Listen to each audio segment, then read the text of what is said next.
halkudhigyadu ayaa markasta isku bedelaya marxaladaha shaqada lagu jiro. Shaqada ayaa markii hore waxa halkudhig u ahaa hasha bixi aan Hobyo gaarne.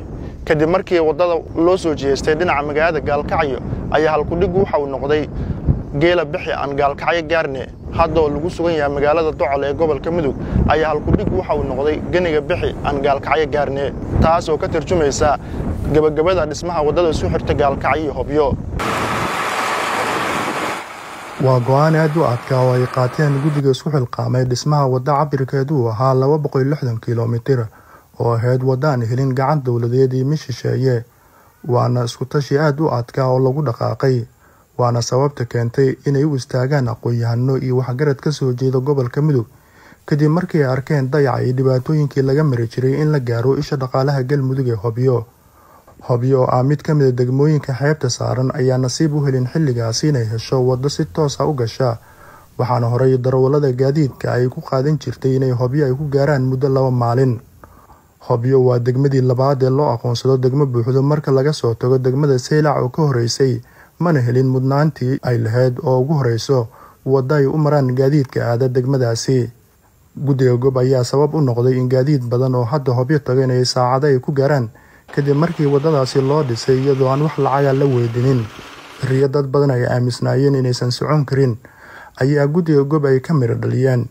Xilligii la bilaabay dhismaha wadada isku xirta Gaalkacyo iyo Hobyo, guddiga gacan maysan ugu jirin wax qalab ah, waxaana markaasi ay ku shaqeynayeen qalab kira, balse dadaal iyo safarro kala duwan oo xubnaha guddiga gob ay ku tageen daafaha caalamka ay ku guuleysteen in shacabka Soomaaliyeed ee ka soo jeeda deegaanka iyo dadka kale ee horumarka jecel inay ka helaan qalab dhameystiran oo hadda shaqada lagu wado, sida uu noo sheegay Cumar Salaad Cilmi oo ah dooraha guddiga gob. qalabka kirada waa runta horta markii hore wax bilaabeyna anagu waxba ma haysanba, niyad baan la nimido waxa la dadku magaalada nimanka odayaasha waxaan gadanay badeelo iyo garweyn iyo muxuu ahaa jawaano iyo waxaas baanu gadan. marka gaari noo qaada xataa ma haysano. ninbaa meesha el baan tuuminay, ninbaa naga naxay oo ganacsadaha ahayo allah u naxariistay dhintay, daahir godogodo la odhan jiray, ayaa yidhi warqadaati niyadda hayso waxaad dileen gaari qooqana, gaarigaanu noo gad qooqantaa arkidaa weli baan erjooda waa gaari barakaysan wey, ayidhi ku qaata alaabta. gaarigaasaan ku qaadanay alaabtii.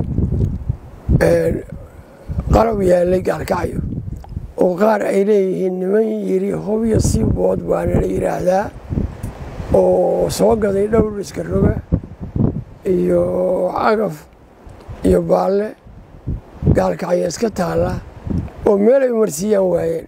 Hobyo loo waday degad baan ku dhisayna waa noolan degad sabab oo laga iguna niyad hayo ganacsada rag iyo dumar isku jira ayaa iibshay inta wadada la bilaabay meel ay marsiiyaan buu waayeen Gaalkacyo garaash iska dhigeen. waxaan alaabtaan dekadii aad haweenaysan aan waddo ugu furnay keena waa xogaa ijaar ah loo qoray. ijaarkaas waxaa la yidhi maalintii la helaa la bixinaya ilaa maantaas waa la qoray. waxaa ka mid ah ninka qoraha oo jaamac yaa gacanta taag, jaamac ayaa qoraha sida malaga dadka garowka ka saaran oo kale wixii halkaa ka dhac ayuu qoraa, laakiin lama siin shilin lama siin weli.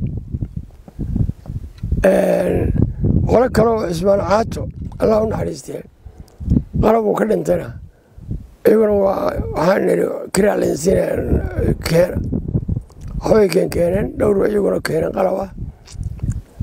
kiro fiican lama siin laakiin way nala shaqeeyeen muddo. gawaan iyo wisil inta u dhaxaysa ayay nala dhiseen. qalabku saas waa aan ku bilownay.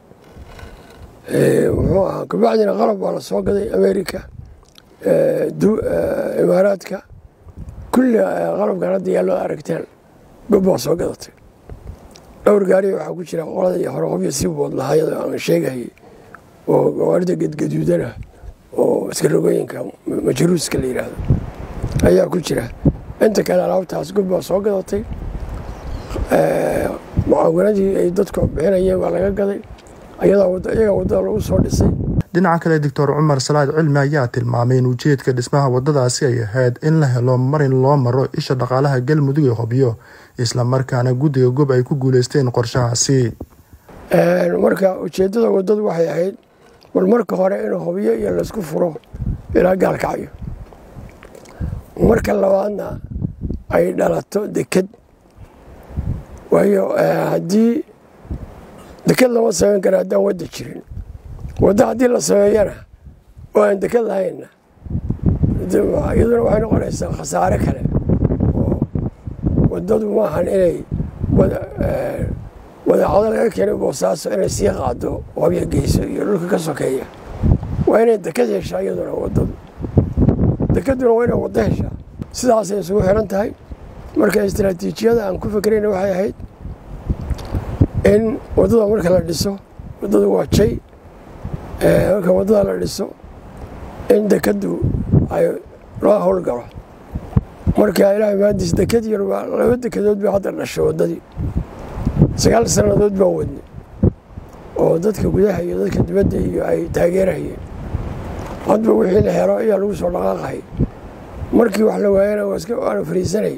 Cumar Salaad Cilmi ayaa dhinaca kale sheegay in waddada hadda ay marayso meel gabagaba isla markaana magaalada Gaalkacyo u jirto 40 kiiloomitir lagana soo gudbay intii adkeed. 9 sannadood waxaan dhisnay waddada 260 kiiloomitir. waxaan soo dhisnay 215. docol baa hadda la taagan yahay.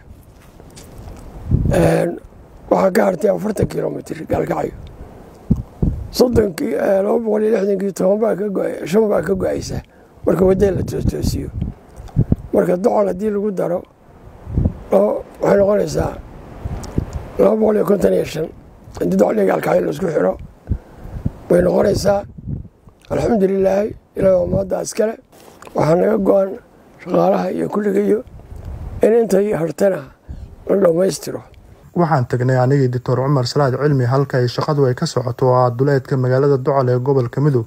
waxaana dul istaagnay shaqada maalintaasi socotay. waxaana shaqaalaha wajiyadooda ka muuqatay sida ay ugu faraxsan yihiin shaqada ay hayaan maadaama Gaalkacyo u jirto 40 kiiloomitir isla markaana magaalada Docol ay dhawaan ay heli doonto waddo weyn oo dhaxmari doonto taas oo sare u qaadi doonto bilicda magaaladaasi maadaama hadda ay ka mid tahay magaalooyinka sida degdega u kabcayo.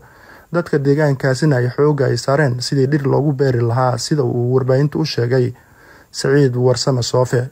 moraalkeenu waa fiican yahay. waddadana waxaan loo dhabaraadeeyay ama aan loo adkaysan guuliga ma gaaro. laguma guuleysto. wax yar baa inoo dhiman intii badnayd waan soo markay. maama waxa jidhay la yiraahdo Roma maalin daad laguma dhis. maalin ba meel bay soo maraysaa heer bay taagantay. tahriirkan uu rajadeenu 100% waa rajo fiican. inaan ka harin inta aan noolnahay danafay inugu jiro. waxaa jirtay qorshe muddo la waday oo aan waddada inta la dhisay laami la saaro si aysan sidii hore ugu noqonin waddada kaas oo ay wadeen midowga Yurub. waxaana Dr. Cumar Salaad Cilmi aan weydiinay halkuu ku dambeeyay barnaamijkaasi. horta qorshahaas waxa weeye bangiga horumarinta Afrika ayaa lacagta lagu soo shubayo Yurub iyo Mareykan iyo waxba ku shubaa. laba bangi ku shubaan lacagaha waddooyinka lagu dhiso. midna bangiga adduunka wax la yiraahdo ku shubaan. midna bangiga horumarinta Afrika ku shubaan. annaga taas waxaa lagu soo shubayay bangiga horumarinta Afrika. 12 sannadood ayaa mashruucaas ay lahaayeen waa soo wadnaa waa keenaynaa. mar waxay yiraahdeen 2011 ayaa waxaan u wareejinay abaaro dhacay yaa lacagtii loo wareejiyey. mar hadda 10 jeer aan u tagnay wasaaradaha howlaha guud qorsheynta madaxweynaha meel aan u tagin lama arko. war mashruuca maxaa ku dhagan soo daaya ayaa intii u dambeysay waxay nagu yiraahdeen hadda 4 bilood ka hor. mashruuca waxaa haystay lacagtii baa la waayey.